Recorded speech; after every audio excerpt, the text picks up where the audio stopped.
చంద్రబాబు, పవన్ ఆశలపై శర్మిల నీళ్లు, కీలక మలుపులతో ఏపీ రాజకీయాలు. ఏపీలో మరో రాజకీయ కూటమి ఖరారైంది. ఇప్పటికే టీడీపీ, జనసేనతో బీజేపీ కలవటం ఖాయంగా కనిపిస్తోంది. ఈ మూడు పార్టీల కూటమి ఎన్డీఏగా పోటీకి దిగనుంది. ఇటు షర్మిల నాయకత్వంలో కాంగ్రెస్, వామపక్ష పార్టీలు ఇండియా కూటమిగా ఏపీలో పోటీ చేయనున్నారు. వీరితో సిబిఐ మాజీ జేడీ లక్ష్మీనారాయణ కలవనున్నట్లు ప్రచారం సాగుతోంది. ఈ కూటమి ఏర్పాటు ప్రభుత్వ వ్యతిరేక ఓటు చీలకూడదనే చంద్రబాబు, పవన్ లక్ష్యానికి నష్టం చేయనుంది. మరి వైసీపీకి ప్రయోజనం ఉంటుందా, ఉండదా? ఏపీలో ఎన్నికల సమయంలో ఆసక్తికర రాజకీయం మొదలైంది. జగన్ ఓటమే లక్ష్యంగా టీడీపీ, జనసేన పొత్తు ఖాయమైంది. బీజేపీ ఈ రెండు పార్టీలతో కలవడం ఖరారైందని చెబుతున్నా అధికారికంగా ఎలాంటి నిర్ణయం జరగలేదు. వైసీపీ వ్యతిరేక ఓటు చీలకూడదనే లక్ష్యంతోనే తాము కూటమిగా ఎన్నికల బరిలోకి దిగుతున్నామని చంద్రబాబు, పవన్ పదే పదే చెబుతున్నారు.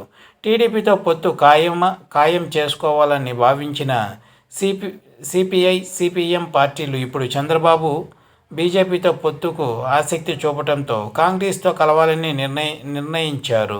తాజాగా ఏపీ కాంగ్రెస్ అధ్యక్షురాలు షర్మిలతో సమావేశమయ్యారు. ఈ భేటీలో కాంగ్రెస్, సిపిఐ, సిపిఎం పార్టీలతో పొత్తు ఖరారైంది.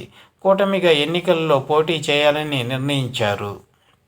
కాంగ్రెస్ ఏపీ పగ్గాలు చేపట్టిన సమయం నుంచి షర్మిల దూకుడుగా వ్యవహరిస్తున్నారు అన్న సీఎం జగన్ లక్ష్యంగా విమర్శలు కొనసాగిస్తున్నారు. ఈ సమయంలో పార్టీలో చేరికల పైన ఫోకస్ చేశారు. వచ్చే ఎన్నికల్లో పోటీ కోసం కాంగ్రెస్ దరఖాస్తులు స్వీకరించింది. అనూహ్య స్పందన వచ్చింది.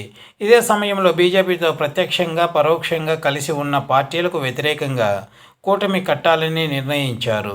సీట్ల పంపకాలపైన ఈ నెల 26న అనంతపురం సభ తర్వాత సమావేశాలు నిర్వహించనున్నారు. ఈ కూటమిలో సిబిఐ మాజీ జేడీ లక్ష్మీనారాయణ కలుస్తుందనే ప్రచారం సాగుతుంది. కానీ ఇంకా ఆయన నుంచి దీనిపైన స్పష్టత రాలేదు. తాజా నిర్ణయంతో ఏపీలో ఇండియా కూటమి, వైసీపీ పార్టీలతో త్రిముఖ పోటీ వాతావరణం కనిపిస్తోంది. ప్రభుత్వ వ్యతిరేక ఓటు చీలకుండా తాము కలిసికట్టుగా పోటీ చేయటం ద్వారా జగన్ను ఓడించాలనేది చంద్రబాబు, పవన్ అసలు లక్ష్యం. అయితే కాంగ్రెస్, వామపక్షాలు పొత్తుతో ఆ లక్ష్యం నెరవేరిన అనే చర్చ మొదలైంది. ఇప్పుడు టీడీపీ, జనసేనకు ప్రత్యామ్నాయంగా ప్రతిపక్ష పార్టీలుగా కాంగ్రెస్, వామపక్షాలు పోటీలో నిలుస్తున్నాయి. ఉద్యోగ, ఉపాధ్యాయ, కార్మిక సంఘాల మద్దతు వామపక్షాలకు ఉంటుంది.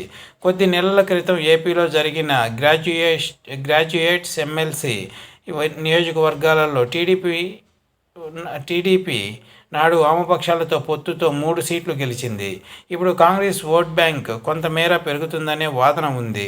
దీంతో ఆ పార్టీల సాంప్రదాయ ఓట్ బ్యాంక్తో పాటుగా ప్రభుత్వ వ్యతిరేక ఓటు ఈ రెండు కూటములు చీల్చుకునే అవకాశం ఉందనే అంచనాలు వ్యక్తమవుతున్నాయి. దీంతో ఎన్నికల రాజకీయం ఏపీలో మరింత ఆసక్తిని పెంచుతోంది. ఇది వ్యూవర్స్, షర్మిల ఆంధ్రప్రదేశ్లో కట్టిన కూటమి.